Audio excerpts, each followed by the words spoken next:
Well, there's four big issues that are going to be resolved in the next 6 months so that we have a truly global society. One is obviously the economic recession, another is nuclear weapons, the third is terrorism, and the fourth is climate change. But I think climate change is the most comprehensive of all the challenges that the world faces, because this cannot be solved without every country and every continent being prepared to work together.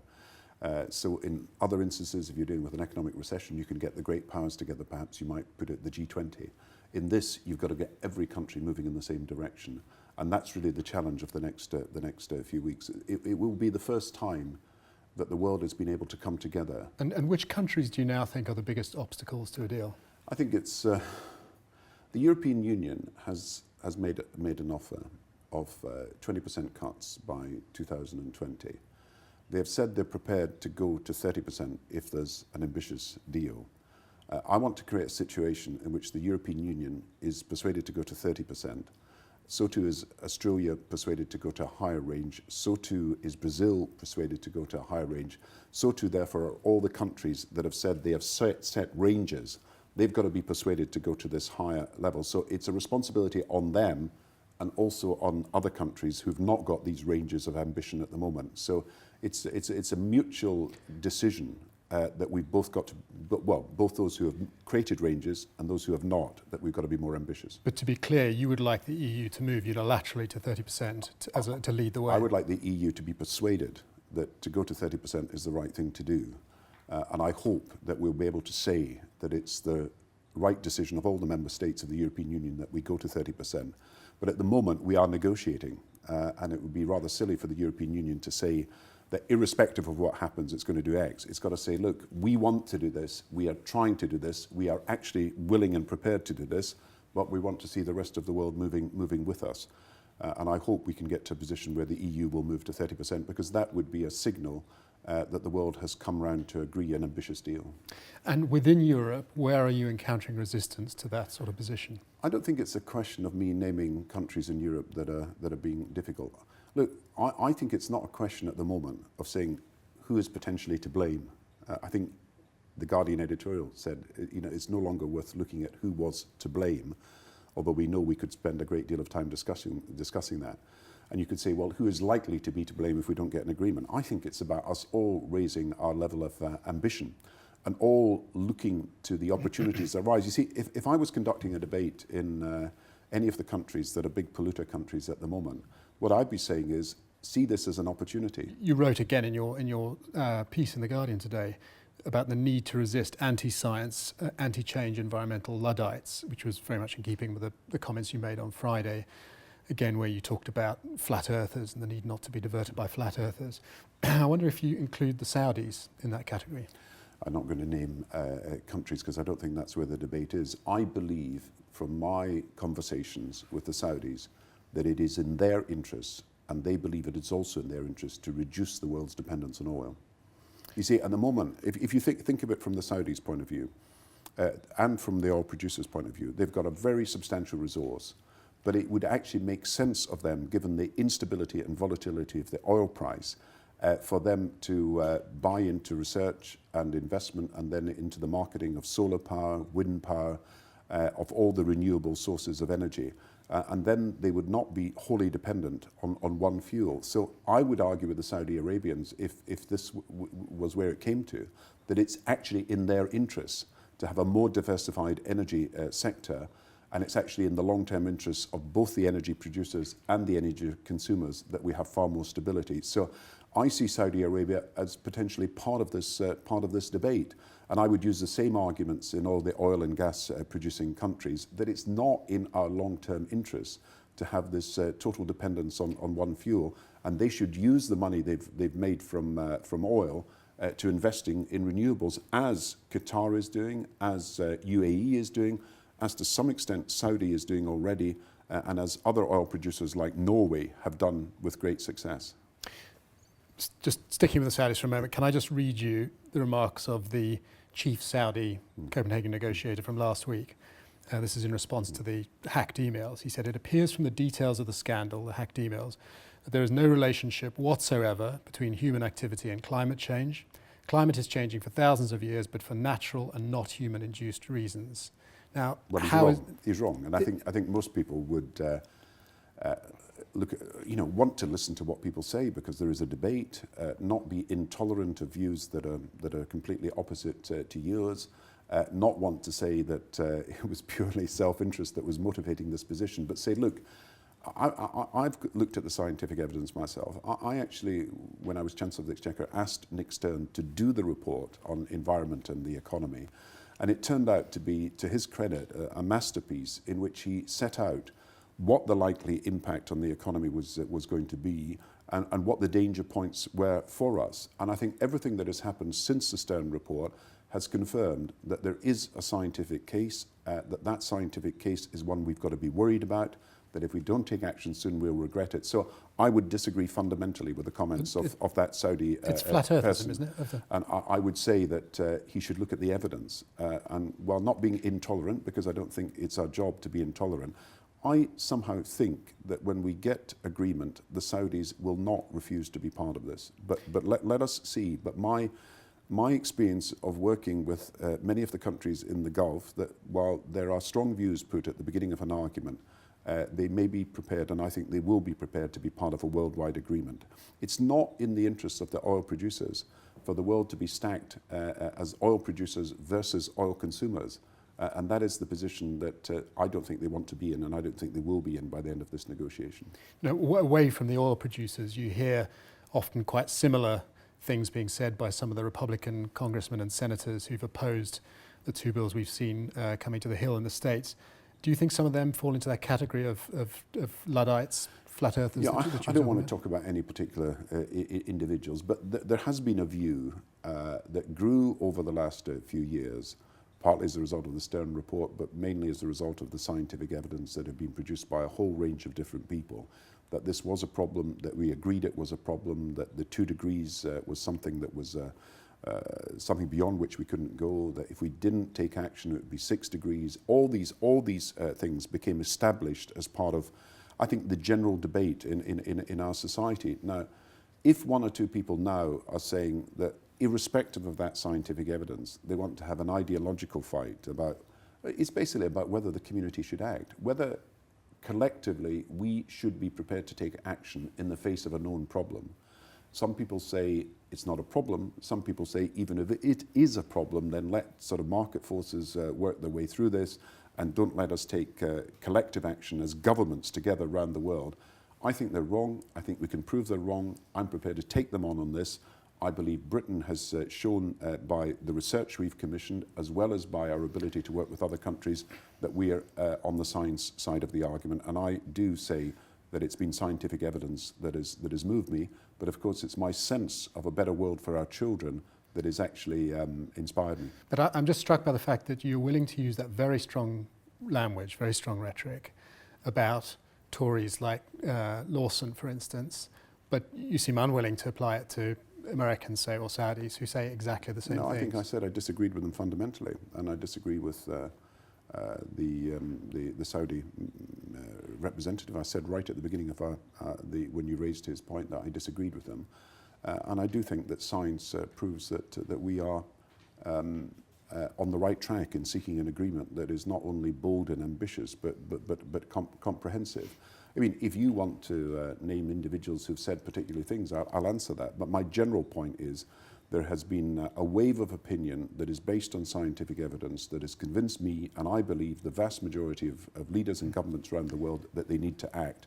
And I believe we should refute those unscientific positions that are now being taken by people who, for whatever reason, want to set back the course of change. Clearly, people who adopt those positions have drawn quite a lot of have got wind in their sails from the ClimateGate saga, the hacked emails from East Anglia. I wonder whether you think they have set back the chances of a deal at Copenhagen. I think the timing of this leak is obviously embarrassing for scientists who've given a great deal of their time to doing things properly and in the best possible way. And of course, there can be no excuse if there has been any mistake in interpreting evidence or in the way that evidence has been assembled. But look, I think that the number of people who are campaigning, the number of people who are emailing, the number of people who are twittering, the number of people who around the world want to see a resolution of this. There wasn't only a London march last Saturday, there was a Glasgow march. There's a lot of things happening around the country. I go to meet young people, and every time I meet young people, the issue that is raised is, what are you going to do about climate change and what are you going to do about the environment? So I really don't think that in the long term, this email controversy has set back the cause. Do you think it will set back the cause of getting a strong bill through Congress in the States? I think there's always going to be these debates in Congress. I mean, look, Congress, you know, is divided between left and right. President Obama has had his debates over healthcare. He'll no doubt have similar debates over climate change. But I believe if we've got an agreement that comes from Copenhagen and all the rest of the world has come in with America to agree what is the basis of a legal treaty, and they've got a detailed political agreement coming out of Copenhagen, which could form the basis of a legal treaty within a few months, then I hope that Congress will recognise that it's the right thing to do to work with the rest of the world in dealing with this problem. You touched there for a moment on the need for leaders to come together now and take decisive action. There are some people who think that the fact that it's come to this, that we have these 14 days now, that, as you've said, are a sort of make or break moment, reflects the fact that for 20 years we've absolutely failed to engage with this subject. And some people who say that this represents the greatest failure of leadership of the modern era. Do you think that's a fair assessment? Well, if we can get no agreement, and if the talks break down, it will be a huge failure of leadership. What about the last 20 years? Remember at Kyoto, we all tried, and we couldn't get some countries on board, and in the end it was an imperfect agreement. I think if you look at this historically, you see, what are we trying to do at the moment? We're trying to build a global society. That's what it's all about, whether it's talking about the recession on nuclear weapons or whether it's talking about terrorism. What we're trying to do is to build both a global society with a shared ethic and the institutions that are capable of managing that global society. So, you know, we talk about the G20, we talk about what we can do on the Non-Proliferation Treaty Conference, all big urgent decisions that are having to be made. In the environment, what is the issue? The issue is to prove that there is a shared view of what should happen, to build a shared agreement about what each country can do over the next 10 years as well as over the next 40 years, and it's probably more important what we do over the next 10 years because it signals real determination to achieve it. Then we'll have to build the institutions for that global society to deal with climate change problems, and that will include a financing organisation and a verification mechanism. So all these things are a challenge of leadership, and I don't believe that the ambitions for Copenhagen are so limited that we can't do all these things. Okay. Can we come to climate finance for a bit? Now, you've really led in that area, calling for 100 billion a year by 2020. I wonder if you could just talk a bit about how close you think we are to that figure, and specifically about how much of that money you think should be new money. When we did debt relief a few years ago, and we did succeed in persuading all major countries to agree to debt relief, it took a huge amount of time, and nothing was certain until the last minute. And I think in all questions of finance, countries withhold agreements until they see what else is on the table. So I'm not surprised that we haven't got a final agreement ready now, with all countries prepared to sign up to it. This is a matter of discussion and negotiation, and it involves real money that countries have got to pay. Now, the first thing we've got is 2010 to 2012. Now, this means that you would have start-up finance for countries like the Maldives, like Bangladesh, immediately. So that is an important thing that now we put forward a $10 billion plan. The European Union has endorsed it. America has now endorsed it. And so it is very likely that as a minimum, we've got these first 3 years, 10 billion. The next stage is to find a way where countries can commit to doing something over the next period of time, really up to 2020. And we had a statement, you may know, from America, from Germany, France, Australia, and ourselves at the weekend, in which we said, at Copenhagen, we have got to find a framework for long-term finance. I happen to think that it will be in the order by the time everything has to be agreed finally, or something in the order of $100 billion.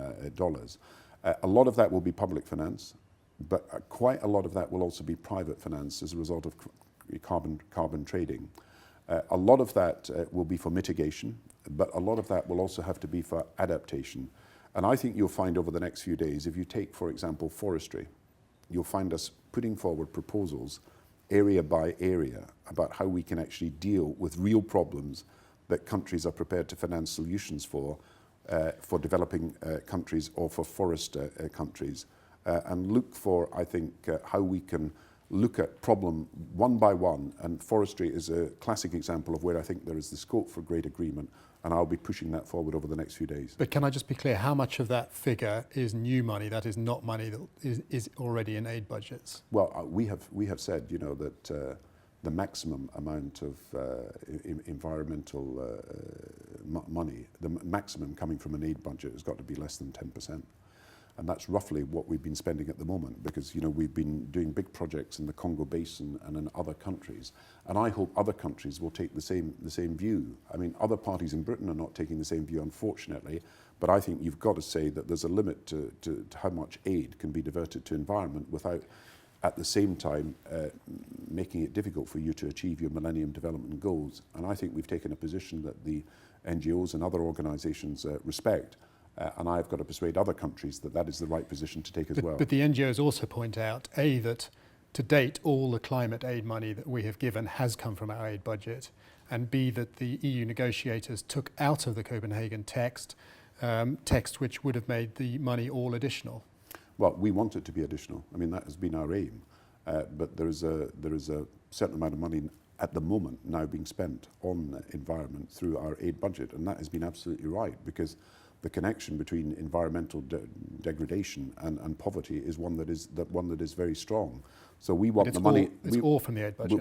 We want the money in the future to be additional, and that's why we have said that we are prepared to contribute, as Europe has, to public expenditure up to 50 billion by 2020, and that would mean additional sums of money having to be set aside by governments like ours.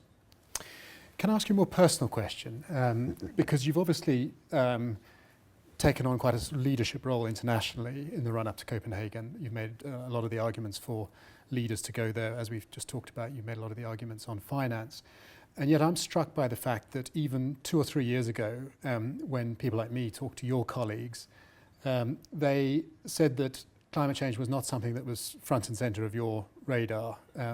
Notwithstanding the Stern report. Let me just get the question out.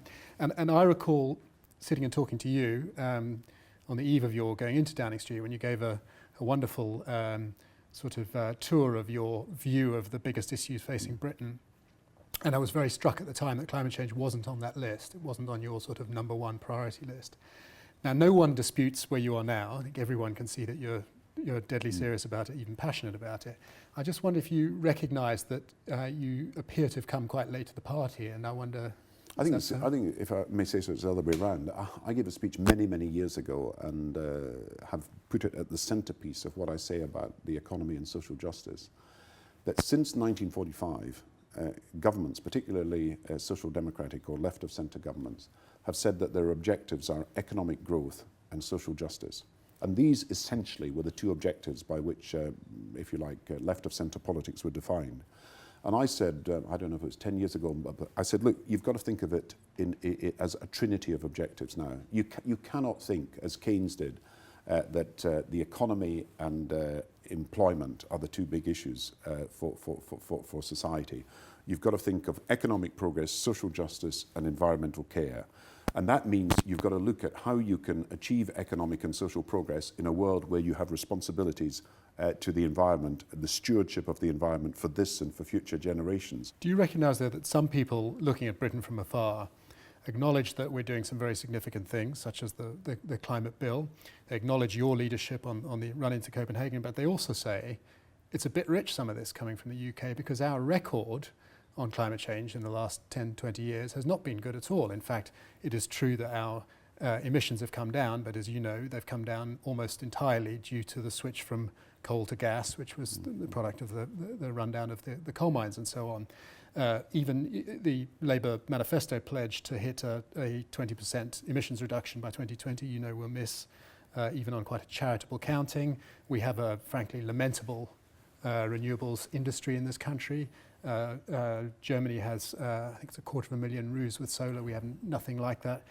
Do you accept that actually, even though you've been leading in the last sort of year or so, that actually our record prior to that is rather poor? Well, I would like to put it in this way. We've got a lot more to do. We were the first country to have a climate change act, and I think you've seen it. You've seen the way that we have led the world in legislating for the cuts in emissions. We've got an independent process now reviewing what we're doing, and the reports coming out all the time, and I think there's one coming out tomorrow that is assessing what we're doing. So we're open to the scrutiny, not just of internal government inspectors, but the whole world, if you like.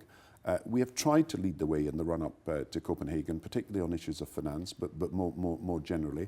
We are one of the few countries that are meeting Kyoto targets, whether we would like to have achieved more, and I know we would like to have achieved more. And look, the program that we set ourselves for 2020, and in the last 2 years we've been doing a huge amount of it, is incredibly ambitious. I mean, Ed Miliband is setting the stage for a low-carbon industrial recovery with Peter Mendelssohn's work. We have made a decision on carbon capture and storage. We made a decision on clean coal. We made a decision on nuclear, which other countries are not prepared to do, but equally that is about reducing emissions. And we've set ourselves, I think, a very bold target, which we'll have to meet on the 15% renewables. So look, we have done a lot over the last few years, but it's not enough, and I recognise that. But I think if you look at the last 2 years and the decisions that we've made, they are setting the course for high levels of renewables, a far more balanced energy policy, and 6 million homes insulated, the low carbon house, the low carbon eco-towns, eco-villages that we want to move forward. The Climate Committee produces these reports regularly. We've got one coming out tomorrow about how much flying we can afford to do. We know more or less that it will say that we can afford to have some more growth, but not nearly as much growth as the industry is currently pointing towards, and that means that we're going to have to choke off some of that demand. We're going to have to make flying more expensive. Do you accept that taxes on flying are going to have to go up in the coming years? I think we have accepted that by the changes we've made in air passenger duty over the last year or two. But I think you may find tomorrow, I can't anticipate the report, that it is possible to do a Heathrow while at the same time having to take other action to reduce aviation emissions and to reduce emissions generally. And we are determined to meet the bold target of 80% reductions by 2050. We are taking action now that will show we can achieve more by 2020 than previously was expected.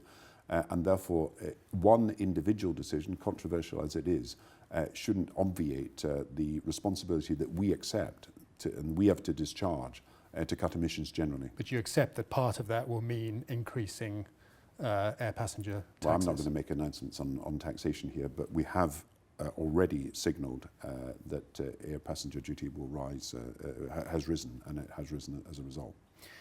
One more question. The 10-10 campaign, which you were very quick out of the blocks to support. In fact, I think you and your whole cabinet joined up within about a week of the launch, which was extremely heartening.